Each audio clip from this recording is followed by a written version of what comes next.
Hoy escuchamos radios por internet, vemos noticias en el celular y miramos a locutores transmitiendo por TikTok. Pero hace 100 años, esto comenzó con una idea que parecía utópica: transmitir sonidos a través del aire. Así nació la radio en El Salvador y más adelante, la televisión. Pero vamos por partes. Antes de 1926, algunos radioaficionados pioneros como Federico Mejía Duque ya experimentaban con transmisiones y recepciones de radio en el país. El presidente de la época, Alfonso Quiñones Molina, comprendió el potencial del nuevo medio como entretenimiento y como herramienta de propaganda. Invirtió en equipos de transmisión y ordenó instalar receptores en plazas públicas. Tras varias pruebas, la Dirección General de Telégrafos lanzó oficialmente la primera radio profesional del país el 1 de marzo de 1926. La llamaron AQM, por las iniciales del presidente Quiñones Molina. El estudio, en el Teatro Nacional, contaba con un enorme piano y espacio para marimbas y filarmónicas. La identificación sonora era el canto de un ruiseñor, que generaba el locutor con un dispositivo mecánico. Por normas internacionales, AQM cambió varias veces de nombre hasta convertirse en YSS Alma Cuscatleca y años después en Radio El Salvador. Presidentes como Maximiliano Hernández la usaron para propaganda y favorecieron a aliados con nuevas frecuencias. Así surgió YSP, primera radio privada del país. Estos medios fueron pioneros en muchos aspectos. Le dieron espacio a la primera mujer locutora, Elena Valiente, y a los primeros campesinos radiofónicos que luego inspirarían a Aniceto y al Primo Chomo.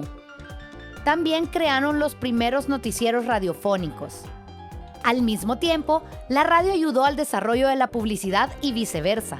La empresa Sterling Products fue vital en los años 30 y 40, al crear elencos actorales que viajaban de radio en radio interpretando anuncios y radionovelas. En los 50, la radio salvadoreña vivió su época de oro gracias a YSU, YSEB, YSDF y YSKL, entre otras.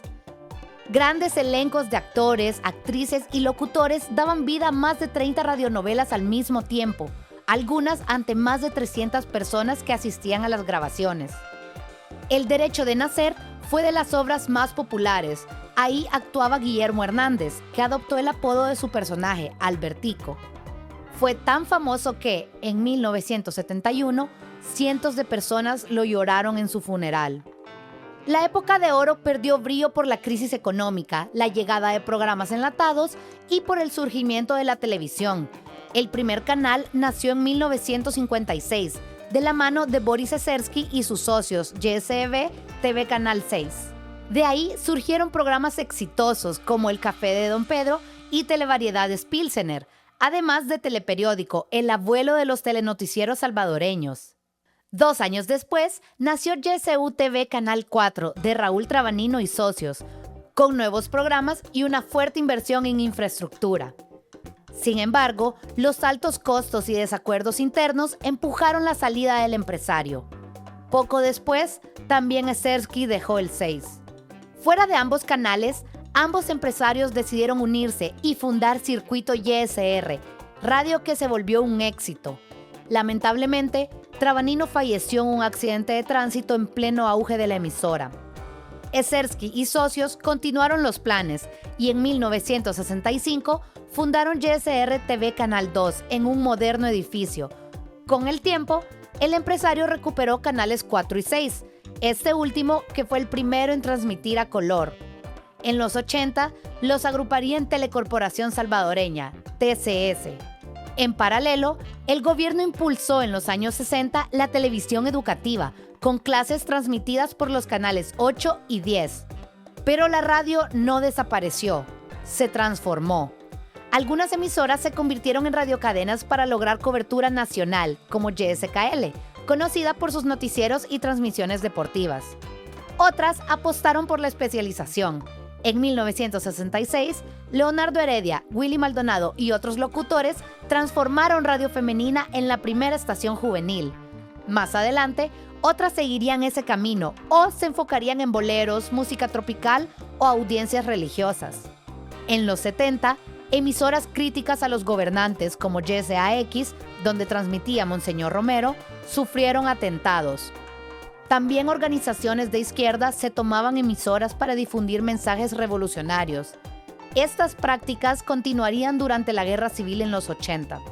Esa década, el FMLN creó las radios clandestinas Farabundo Martí y Radio Venceremos, que transmitían desde las montañas. Estas informaban, motivaban a combatientes y buscaban el apoyo popular.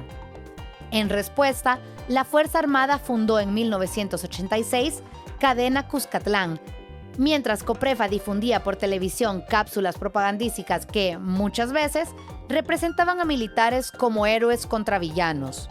Ante la múltiple información, las televisoras comerciales apostaron por los noticieros y programas de entrevistas.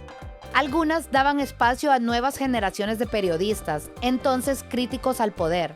Algunas transmisiones se vuelven icónicas, como la de Teleprensa en las vísperas de 1992, cuando anuncian que el gobierno y FMLN habían acordado firmar la paz. La posguerra también impulsó las radios comunitarias, muchas surgidas en poblaciones desplazadas por el conflicto. Ante la estigmatización y falta de reconocimiento legal, se organizaron en ARPAs, compartieron la frecuencia 92.1 FM y finalmente obtuvieron reconocimiento legal en 2016. En paralelo, el país intentaba seguir su vida cotidiana. Domingo para Todos, Fin de Semana, Variedades del 6 y Telepirata con personajes como la Tenchis entretenían a la familia. La niñez también disfrutaba de Jardín Infantil, el show del tío Memo o el Cipitío. Y los amantes del deporte seguían a Sergio Gallardo, Tony Saca, Mauricio Sá de Torres o, más adelante, Eugenio Calderón o Jaime Villanova. La radio también entretenía.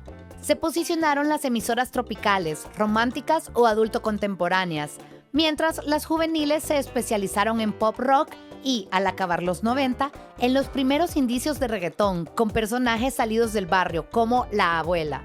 El nuevo siglo trajo varios terremotos, locutores involucrados en escándalos judiciales, presentadores que se retiraban, se mudaban a la competencia o incursionaban en política, y televisoras que experimentaban con reality shows y grandes franquicias internacionales. Las radios juveniles iniciaron siglo divididas entre reggaetoneras y pop rockeras. Con los años, la frontera se diluyó y la mayoría terminó por programar la hoy llamada música urbana, incluyendo a varias de corte grupero. Además, locutores polémicos como La Choli lograban gran audiencia en sectores populares. Pero el mayor terremoto para ambas industrias llegó con el Internet. Entre 1997 y 1999, algunas radios y televisoras desarrollan las primeras páginas web y lanzan transmisiones en streaming. Ya en los 2000, específicamente a partir de 2008, nacen las primeras páginas de Facebook de emisoras radiofónicas y canales. Y a partir de 2010, la mayoría abren canales en YouTube. Muchos espacios también debieron combinar transmisión por radio, televisión, web y redes sociales. La mayoría también abrió TikTok para mostrar a sus audiencias la vida en cabina y recrear videos en tendencia. Además, la competencia de redes sociales y plataformas de streaming obligó a la televisión a reinventarse. Muchos canales crearon aplicaciones y plataformas digitales para ofrecer contenidos exclusivos, como partidos de fútbol. A 100 años de la primera radio profesional salvadoreña y a 70 del primer canal de televisión, ambos medios lucen irreconocibles, pero vivos. De hecho, la historia sugiere que los medios no mueren. Lo que cambia son las herramientas con las que los escuchamos y los vemos. Seguirse adaptando será clave para que esta historia de un siglo se siga escribiendo. Esta narración se basa en el libro Historia de la Radio y la Televisión Salvadoreñas, escrito por William Carballo y publicado por la Escuela Mónica Herrera, como parte de la colección Historia de las Industrias Creativas Salvadoreñas.